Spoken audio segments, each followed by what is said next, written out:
Assalamualaikum warahmatullahi wabarakatuh.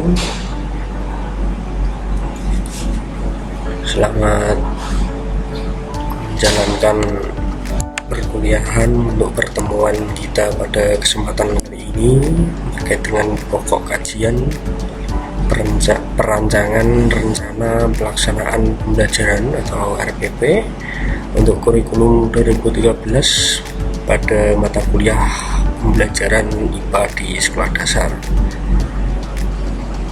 Materi ini diberikan kepada calon guru untuk program studi pendidikan guru sekolah dasar agar nantinya tujuannya untuk guru di sekolah dasar mampu mengadaptasi bagaimana penyusunan maupun pengembangannya untuk rencana pelaksanaan pembelajaran di sekolah dasar, khususnya untuk mata kuliah di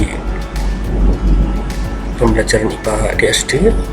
Untuk pertemuan kali ini bagaimana terkait dengan konsep dan implementasinya akan saya jelaskan untuk memberikan satu ilustrasi maupun gambaran agar para mahasiswa mampu memahami secara lebih jelas dan secara konseptual paham untuk membuat nantinya bagaimana rencana pelaksanaan pembelajaran yang sesuai dengan kurikulum 2013. Oke, kita lanjut ya untuk konten daripada RPP. Baik, untuk cakupan materi pada rancangan RPP, ada ruang lingkup yang harus kalian tahu untuk sebelum melangkah lebih jauh mempelajari apa yang menjadi sajian pada pertemuan kali ini. Marilah kita simak beberapa materi sesi yang mencakup diantaranya. Untuk yang pertama adalah dasar hukum penyusunan RPP, kemudian pengertian RPP, prinsip penyusunan RPP, keempat adalah komponen dan sistematika RPP, untuk yang kelima adalah langkah penyusunan RPP, dan keenam adalah contoh penulisan RPP. Yang pertama adalah dasar hukumnya. Jadi di sini ada 3 dasar hukum ya. Dasar hukum yang masih mutakhir, masih terbaru. Untuk yang pertama dari Permendikbud nomor 22 tahun 2016 tentang standar proses pendidikan dasar dan menengah. Kemudian yang kedua tentang standar penilaian, karena di sana ada komponen tentang evaluasi. Kemudian yang ketiga adalah Permendikbud nomor 24 tahun 2016 tentang kompetensi inti dan kompetensi dasar untuk kurikulum 2013 pada pendidikan dasar dan menengah.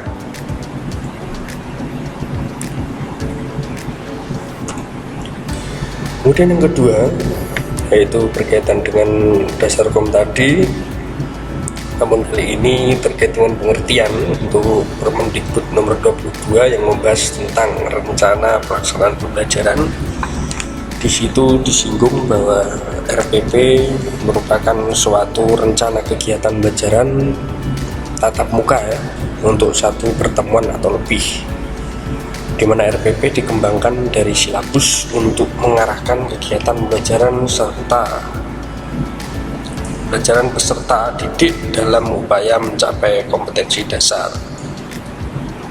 Untuk RPP sendiri, di dalamnya terdapat beberapa komponen-komponen, mulai dari identitas sampai dengan evaluasi dan manajer. Kemudian untuk RPP itu disusun berdasarkan KD atau subtema yang dijelaskan 1 kali pertemuan atau lebih. Untuk kompetensi inti dan kompetensi dasar perlu dituliskan dari identitas, karena dalam penyusunan RPP melibatkan kompetensi inti dan kompetensi dasar. Untuk jenjang tema yang dipelajari untuk kurikulum 2013 sudah diterapkan maupun diimplementasikan dalam buku guru ya. Jadi di sana sudah terorganisasi dengan baik bagaimana suplemen pembelajaran kurikulum 2013 dan guru wajib mengembangkan. Nah, jadi di sini mengkreasikan ataupun mengembangkan dari standar baru. Nah, di RPP disesuaikan dengan jam pelajaran dan karakteristik lingkungan maupun siswa. Jadi perlu bagaimana RPP itu melihat dari apa yang baku kemudian dikembangkan sesuai dengan kebutuhan, seperti itu. Baik, yang ketiga, komponen yang ketiga atau materi sesi yang ketiga adalah tentang prinsip penyusunan RPP. Jadi terkait dengan prinsip penyusunan RPP, kita merujuk kepada Permendikbud nomor 22 tahun 2016 tentang prinsip penyusunannya, di mana ada beberapa di sini ya.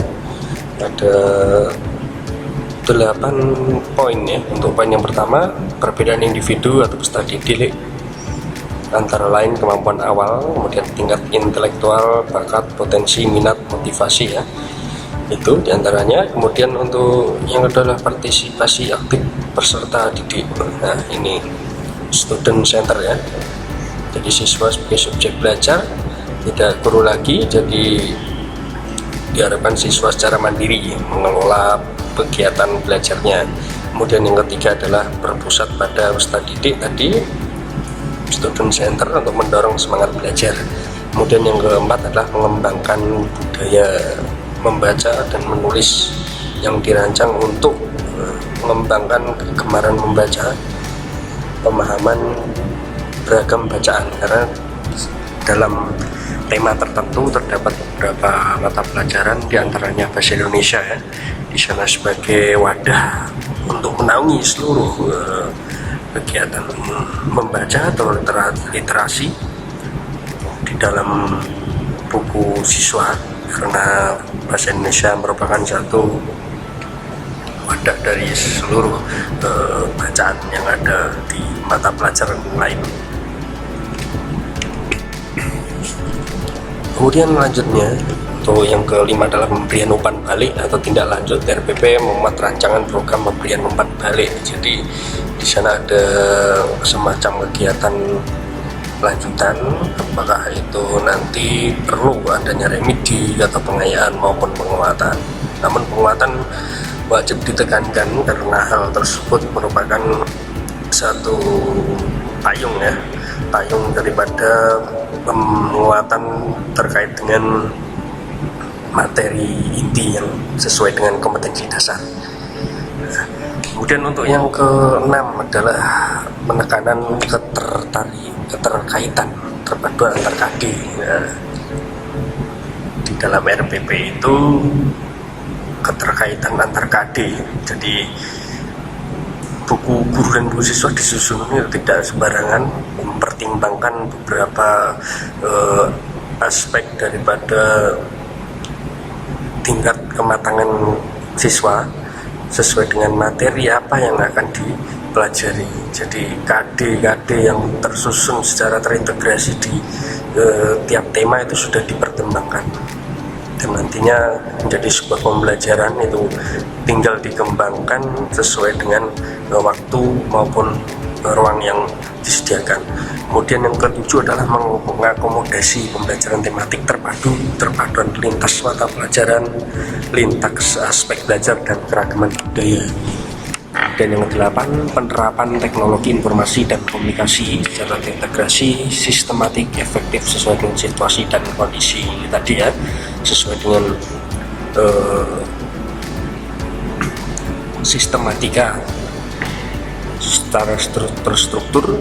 RPP memuat beberapa kegiatan yang dapat dikembangkan sesuai dengan situasi dan kondisi. Apakah memungkinkan kompetensi dasar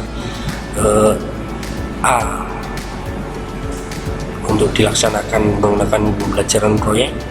Apakah kompetensi dasar B memungkinkan untuk menggunakan model pembelajaran PBL?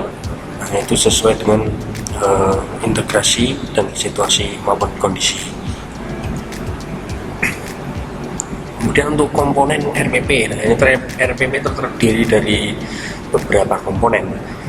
Untuk komponen yang pertama adalah identitas sekolah, itu wajib diberikan di atas ya biasanya. Kalau surat itu kepala surat, kalau RPP itu identitas RPP namanya, itu terdiri dari identitas sekolah, kemudian identitas mata pelajaran atau tema, kemudian kelas, dan materi pokok maupun alokasi waktu. Jadi untuk setelah alokasi waktu itu keperluan bagaimana efisiensi dipertimbangkan dalam penyelesaian pertemuan tatap muka.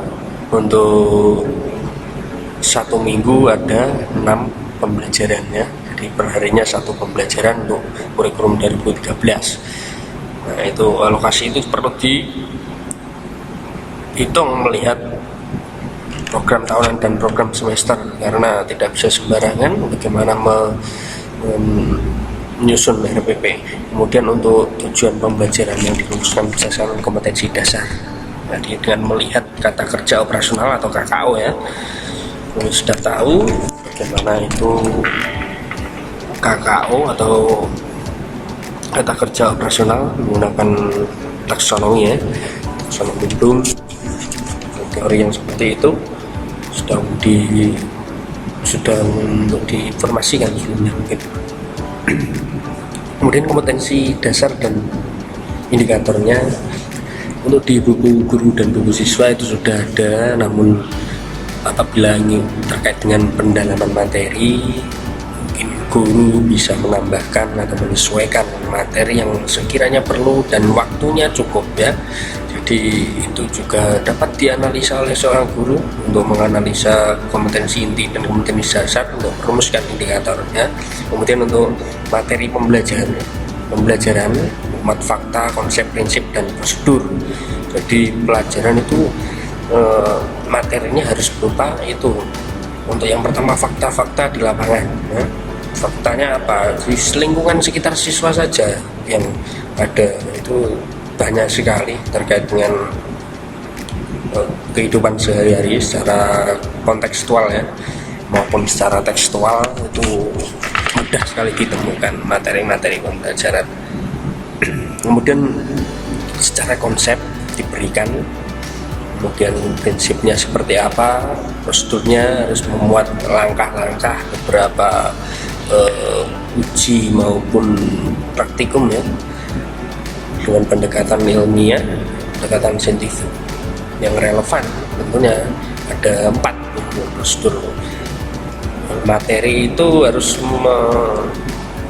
menggiring siswa untuk melakukan sesuatu percobaan maupun diskusi. Jadi ada 4 pendekatan ilmiah yang direkomendasikan oleh Mendikbud, yaitu pembelajaran berbasis proyek, pembelajaran berbasis masalah, kemudian pembelajaran inquiry, dan model pembelajaran discovery learning. Nah, itu ada 4 model pembelajaran direkomendasikan. Dan metodenya menggunakan apa? Banyak metode pembelajaran, seperti pembelajaran proyek itu juga mudah untuk dilakukan karena di sana menganut atau mengacu beberapa metode pelajaran. Ada tanya jawab, kemudian diskusi, kemudian metode pembelajaran yang umum dilakukan seperti ceramah.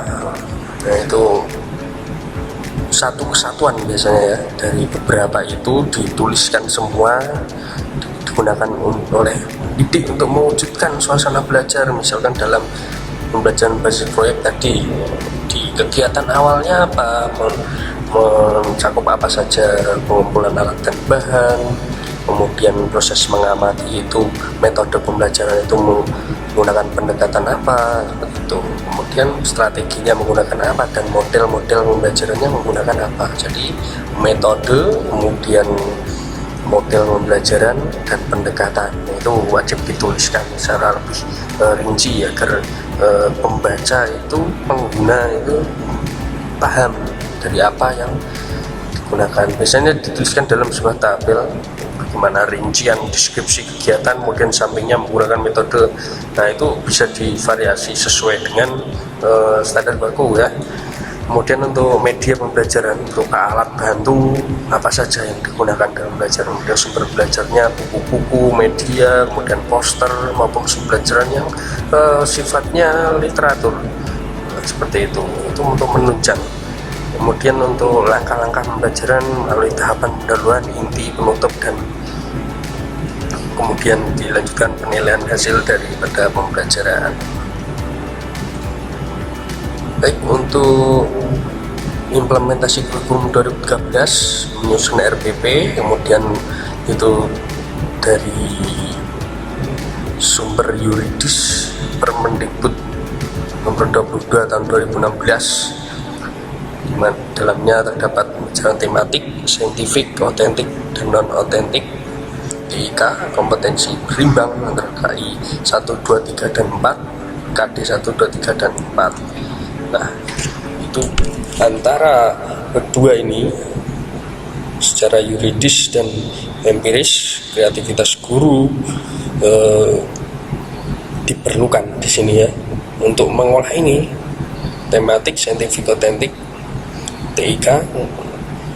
Nah, ini memerlukan kreativitas guru dan pedoman. Nah, pedoman yang tidak melenceng dari ini, pakemnya ini, pakem bahan dasarnya ini dari Permendikbud. Untuk memunculkan apa? Memunculkan buku guru dan buku siswa. Nah, ini perlu adanya kreativitas guru dalam menyusun itu.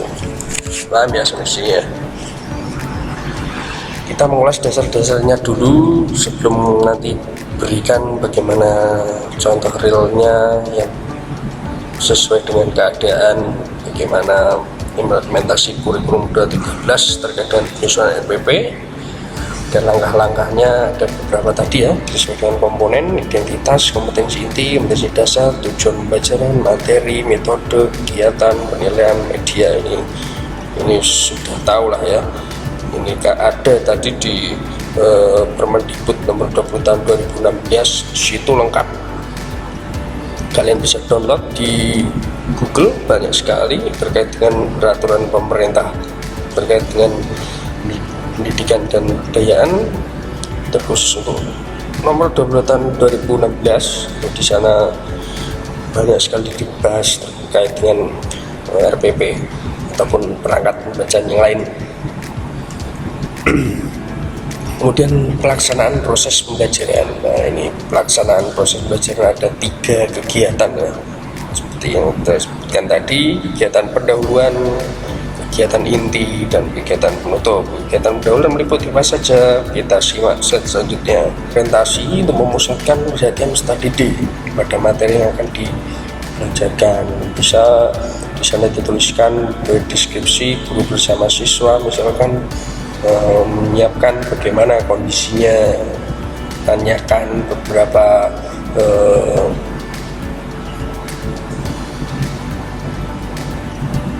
kesanggupan siswa dalam mengikuti pembelajaran. Nah, kemudian diarahkan. Nah, ini yang paling penting adalah diarahkan atau memusatkan perhatian siswa pada materi. Nah, jadi itu tahap orientasi, mengenalkan bagaimana melihat secara visual maupun secara konkret ya, bisa dibawakan alat peraga maupun bahan belajar misalkan. Itu untuk menarik rasa ingin tahu siswa. Kemudian pada tahap apersepsi, itu mengaitkan pengalaman siswa dengan tema yang akan dijalankan. Misalkan siswa mempunyai pengalaman tentang bagaimana rangkaian listrik di sekitar rumahnya, yang apa yang mereka ketahui dengan tema yang akan diajarkan. Misalkan pada kesempatan ini akan mempelajari tentang materi ini, materi itu, dan tema yang ini dan KD yang ini. Nah, itu bisa dikaitkan daripada pengalaman siswa seperti apa yang telah mereka ketahui dengan tema yang akan diajarkan. Tentunya tidak terlepas dari orientasi yang diberikan. Tema yang akan diajarkan ini erat hubungannya dengan pemberian daya tarik ini atau orientasi terkait dengan pengenalan awal terkait dengan apa yang akan dipelajari. Kemudian kedua adalah langkah penyusunan RPP dari tahap pendahuluan. Terdapat motivasi. Motivasi itu guru memberikan gambaran manfaat dari apa ketika materi itu diajarkan. Materi itu akan dipahami oleh siswa itu memberikan manfaat apa.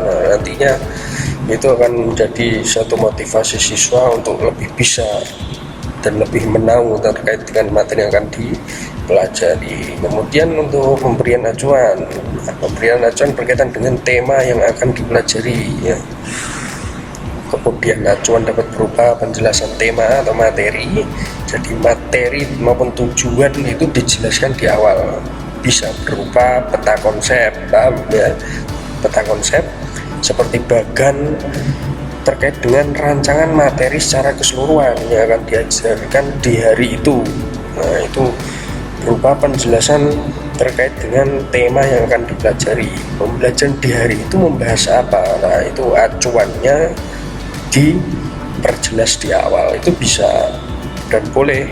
Nah, itu karena siswa wajib tahu terkait apa yang akan dicapai di hari itu. Baik, kemudian kegiatan inti berkaitan proses pembelajaran untuk mencapai kompetensi dasar dan indikator pencapaian kompetensi. Nah, ini bisa dilakukan secara interaktif, menyenangkan, menantang, dan memotivasi ya. Menggunakan model pembelajaran wajib itu karena pendekatan saintifik bisa dikolaborasikan dengan 4 pembelajaran tadi yang direkomendasikan. Bisa juga diselipi beberapa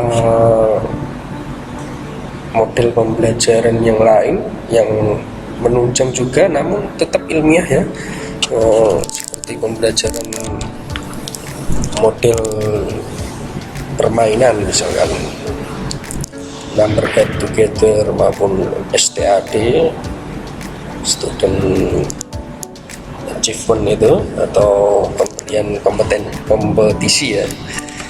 Itu bisa disandingkan beberapa sintak pembelajarannya maupun model pembelajaran ilmiah atau saintifik itu juga bisa disandingkan dengan itu. Tinggal bagaimana guru mengemas nanti sesuai dengan kemudahan dalam menyampaikan materi. Kemudian metodenya banyak sekali, metode ceramah, metode tanya jawab, metode diskusi maupun metode yang lain yang sesuai dengan kegiatan yang dijabarkan atau dideskripsikan.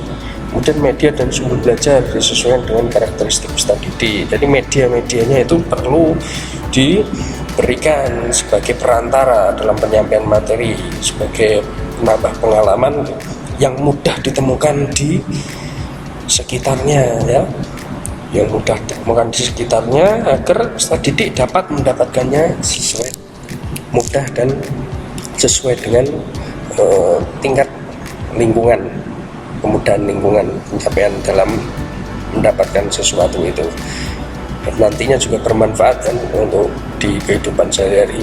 Dengan menggunakan pendekatan saintifik sebagai proses berpikir tetap ya wajib untuk belajar saintifik. Kemudian kegiatan penutup, guru membimbing mengarahkan peserta didik untuk membuat rangkuman atau simpulan dari apa yang dipelajari. Di awal mesti disebutkan tadi orientasi sebagai jawaban sementara. Nah itu nanti setelah dibuktikan dalam kegiatan inti, kemudian di dalam kegiatan penutup ini guru membimbing dan mengarahkan, memberikan penguatan. Kemudian bisa diberikan tindak lanjut dengan berupa pemberian tugas maupun tes, berupa kegiatan di luar kelas ya, yang kaitannya dengan simpulan tadi, yang tidak memberatkan ya, namun tetap mendidik intinya. Dan sebagai bagian remedi atau pengayaan itu juga bisa diberikan apabila melihat secara klasikal daripada kesesuaian kecapaian tingkat ketuntasan. Itu perlu evaluasi bagaimana guru kan lihat apakah ini secara klasikal di kelas sesuai dengan ambang batas kriteria minimal atau tidak. Nah, itu perlu. Pada langkah pembelajaran dalam RPP, mengembangkan sikap, keterampilan, dan pengetahuan harus tampak ya, karena dalam setiap sintaknya itu mengandung dari ketiga ini ya. Itu bagaimana cara harus detailkan untuk ranah sikapnya itu pada saat deskripsi yang mana, kemudian keterampilannya itu dalam, karena tadi taksonomi Bloom itu mengarahkan dari ketiga ranah ini ya, itu perlu karena hubungannya dengan penilaian. Nah, itu perlu disusun bagaimana tujuan pembelajaran itu. Ini kan KD-nya sudah disampaikan, kemudian taksonomi Bloom. Kemudian untuk kurikulum 2012 menekankan penerapan pendekatan ilmiah, itu pasti ya. Kemudian contoh formatnya seperti ini dari Kemendikbud ya. Saya berikan contohnya, nanti saya akan share beberapa rangkaian RPP yang pernah diimplementasikan di sekolah dasar. Nah, ini tadi formatnya sama dengan, nah ini penulisan identitasnya isi sesuai dengan nama sekolah, nama tema. Nah, ini tadi yang saya sebutkan di komponen RPP tadi ya, alokasi waktu, berapa jam pertemuan, berapa jam pelajaran. Nah, ini isi pertemuan dan jumlah jam pelajaran dengan memperhatikan jam per minggunya, alokasi waktunya seperti apa. Itu perlu melihat program semester dan program tahunan ya, karena dalam penyusunan itu melihat beberapa alokasi tema yang harus diselesaikan dalam setiap bulannya. Kemudian KI 1 sampai KI 4 sesuai dengan jenjang kelas dan silabus, ini bisa dilihat nanti di Permendikbud ya, di landasan yuridis yang sudah saya sebutkan di awal tadi. Kemudian nah, kegiatan pendahuluan contohnya dapat dirumuskan dengan beberapa kalimat atau deskripsi kegiatan, jadi tidak monoton dalam menulis kalimat itu seperti ini. Yang pertama dilihat ya, disimak ya. Guru meminta peserta didik mempersiapkan buku guru dan buku siswa dan alat, buku siswa dan alat dan bahan untuk mengikuti pelajaran. Ini contoh yang pertama. Kemudian contoh yang kedua, guru melakukan tanya jawab dengan peserta didik tentang limbah deterjen. Nah, ini harus dituliskan secara lengkap. Jadi kalimat itu guru meminta lah, itu bisa diganti maupun disesuaikan. Guru bersama siswa, jadi seolah tidak guru terus ya. Jadi seolah tidak guru terus, guru bersama siswa. Itu bisa guru bersama siswa melakukan tanya jawab, jadi seolah guru terus. Nah, ini contoh merumuskan kegiatan guru. Itu nanti disesuaikan kalimatnya agar tidak monoton di setiap deskripsinya guru. Nah, itu perlu dikreasikan dalam deskripsi kalimatnya ya. Kemudian untuk kegiatan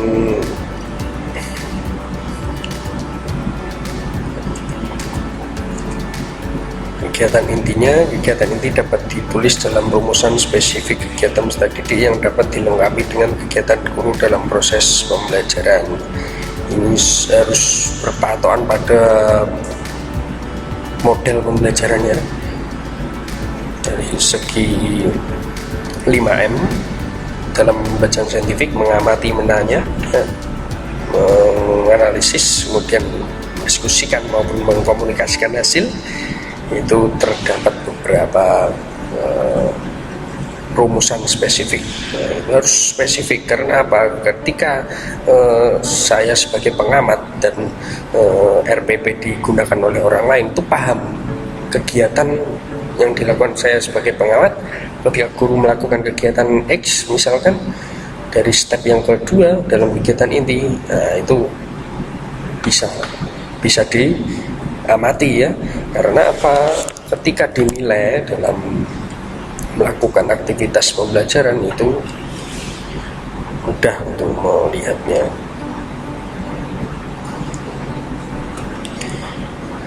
Kemudian lanjutnya kegiatan mengamati, peserta didik mengamati tayangan video tentang pencemaran air sungai oleh deterjen serta kondisi ekosistemnya. Nah,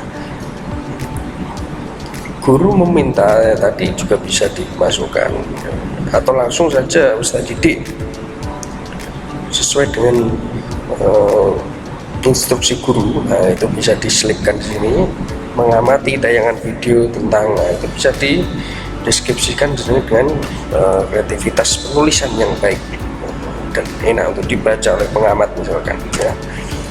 Kemudian pembelajaran inti, menanya dalam step menanya peserta didik untuk merumuskan pertanyaan berdasarkan hasil pengamatannya, disuruh membuat pertanyaan tentang apa yang faktual daripada apa yang diamati oleh siswa sesuai dengan instruksi itu tadi.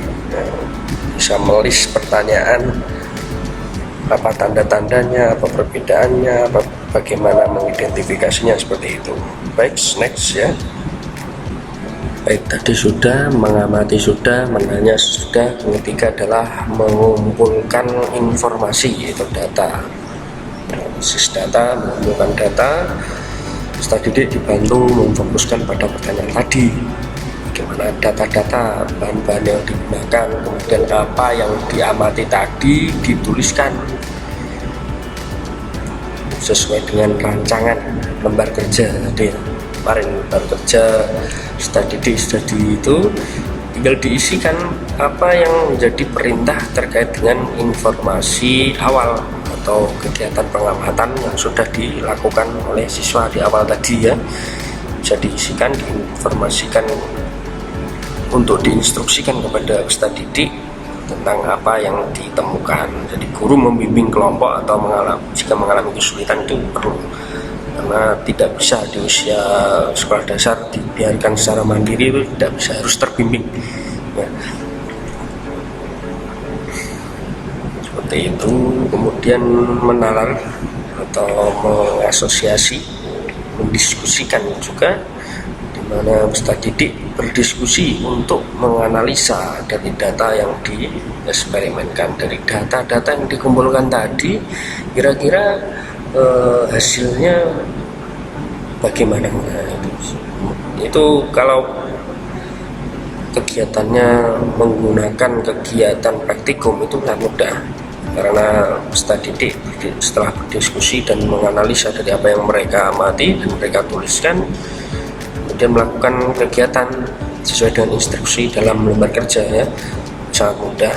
Kemudian mengkomunikasikan, itu kegiatan yang terakhir dari 5M tadi, mengkomunikasikan hasil bersama kelompoknya, jadi guru bersama siswa ya, kalimat bisa dirubah, guru bersama siswa mengundi, misalkan mengundi kelompok yang akan mengkomunikasikan dari hasil praktikumnya misalkan.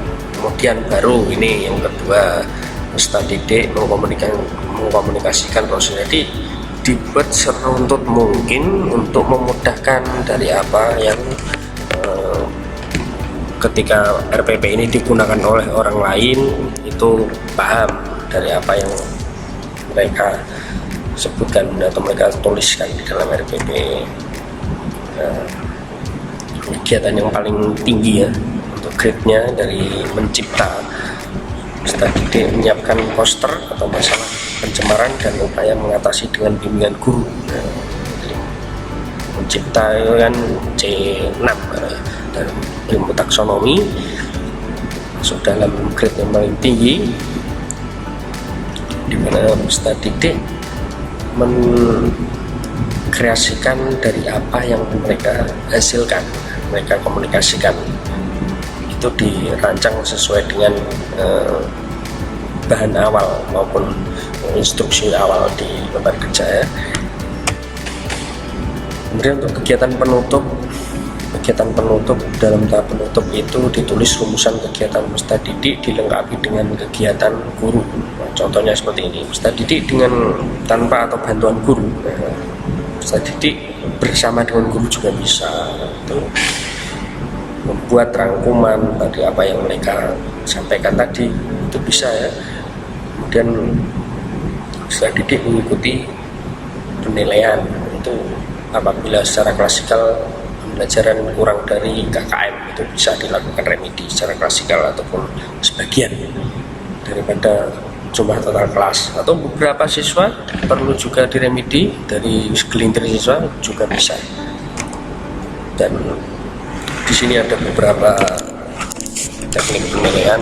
Untuk teknik penilaian pengetahuan keterampilan itu berbeda jenis tekniknya, dimana untuk pengetahuan itu bentuk tesnya tes tertulis atau penugasan, itu untuk melihat kemampuan intelijensi, kecerdasan maupun pengetahuannya ya. Kemudian untuk keterampilannya itu bisa kinerja, praktikum ya, proyek jangka panjang dari 1 minggu ataupun 3 hari, itu bisa dari keterampilan proyek. Karena misalkan materi ini perlu durasi 3 pertemuan, nah itu bisa diterapkan proyek dari hari pertama sampai hari ketiga, bahkan sampai 1 minggu juga bisa proyek dengan beberapa kelompok ya, bisa kooperatif, bisa kolaboratif. Nah, kemudian portofolio ini jangkanya panjang, dari minggu per minggu, minggu 1, 2, dan 3 disusun penilaian portofolio namanya. Dan teknik penilaian dipilih sesuai dengan tuntutan kompetensi dasar ya, jadi disesuaikan dengan kompetensi dasar. Kemudian instrumen adalah alat penilaiannya. Nanti saya contohkan beberapa penilaian. Kemudian pembelajaran remedi dan pengayaan itu perlu dilakukan segera mungkin ya, setelah kegiatan penilaian berlangsung. Kemudian untuk pembelajaran remedi bisa berupa pembelajaran ulang, perorangan, belajar kelompok maupun pemanfaatan tutor sebaya. Apabila secara klasikal hanya 1, 2, 3 siswa yang kurang dari KKM itu bisa diberikan. Kalau pembelajaran ulang itu hampir 75% ke atas seluruh kelas kurang paham atau di bawah KKM. Kemudian bimbingan perorangan itu bisa segelintir siswa, belajar kelompok itu bisa segelintir siswa. Apabila lebih dari 75% wajib untuk melakukan pembelajaran ulang karena gagal ya, tidak tercapai tujuan pembelajarannya. Itu fungsi daripada evaluasi. Dan pembelian remedi itu tingkatannya sampai ini, pembelajaran ulangnya. Kemudian pembelajaran pengayaan ya, hasil analisis penilaian Ustadz Didik yang sudah mencapai KKM diberi kegiatan belajar pengayaan untuk memperluas atau mendalami materi. Jadi itu perlu dilakukan oleh seorang guru untuk merefleksikan ya, merenungkan apakah pembelajaran ini cukup sampai hanya di sini atau siswa perlu untuk mengetahui sedikit lagi materi yang diberikan di hari itu. Kemudian media dan alatnya mungkin sudah familiar sekali terkait dengan video, kemudian rekaman audio dan secara visual seperti itu ya. Kemudian alat dan bahannya, sumber belajar dari buku-buku maupun majalah, dari poster ataupun koran atau situs yang digital yang secara edukatif relevan dengan pembelajaran di sekolah dasar ya. sumber belajarnya. Nah, ini ruang lingkup penilaiannya ada 3, sikap, pengetahuan, dan keterampilan. Kalau menggunakan sikap, itu kalau menggunakan sikap, penilaiannya bentuknya seperti ini. Bentuknya bisa pengamatan, penilaian diri, antar peserta didik, dan jurnal. Nah, itu untuk menilai sikap ya, itu yang diamati kan tingkah laku, behavioristik, itu sikap ya, dari apa yang mereka lakukan dalam berkegiatan. Seperti itu ya. Berkegiatan bisa diinginkan dengan kegiatan pembelajaran. Jadi bisa diamati bagaimana rangkaian sikap yang muncul dalam kegiatan pembelajaran. Dan pengetahuan, alat untuk mengukurnya menggunakan tes tulis, bisa tes lisan ya, tes atau penugasan ya. Kemudian untuk keterampilan itu kinerja, proyek, dan portofolio, karena di situ harus ada rubrik atau sekumpulan pemaknaan dari angka-angka yang diperoleh dari setiap step-step kegiatannya ya. Dari setiap step kegiatan dikumpulkan poin-poinnya sampai muncul jumlah total dan diakumulasi apakah baik, sangat baik, ataukah buruk ataupun kurang sekali. Nah, itu penilaian kinerja proyek itu di setiap step-stepnya itu ada poin-poin penilaiannya sendiri, dan itu perlu dideskripsikan, ada skala-skalanya ya.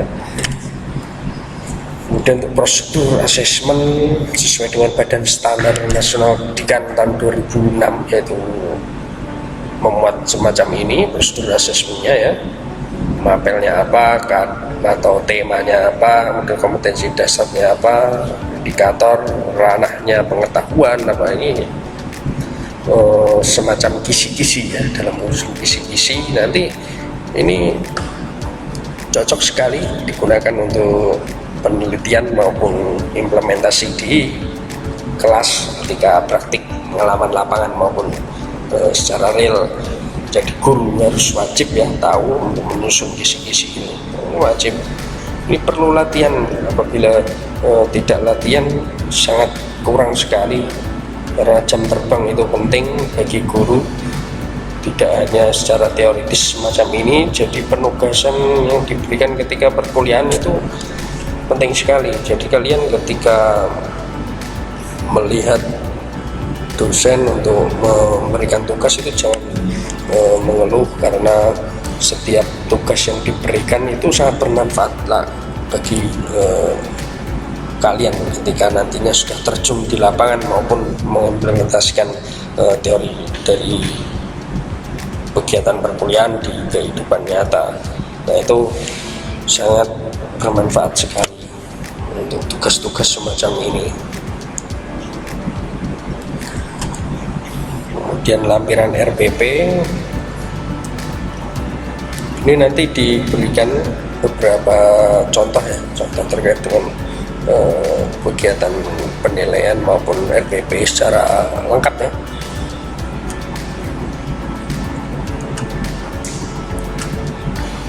Baik, itu saja untuk pertemuan kali ini.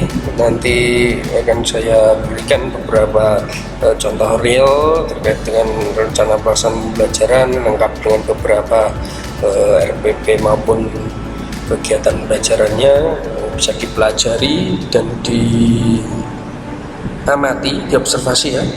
Kemudian nanti ketika mengalami kendala bisa ditanyakan kepada saya. Terima kasih untuk partisipasi aktif dan perhatiannya untuk menyimak dari awal sampai akhir selama kegiatan kuliahan. Saya ucapkan banyak terima kasih. Wassalamualaikum warahmatullahi wabarakatuh.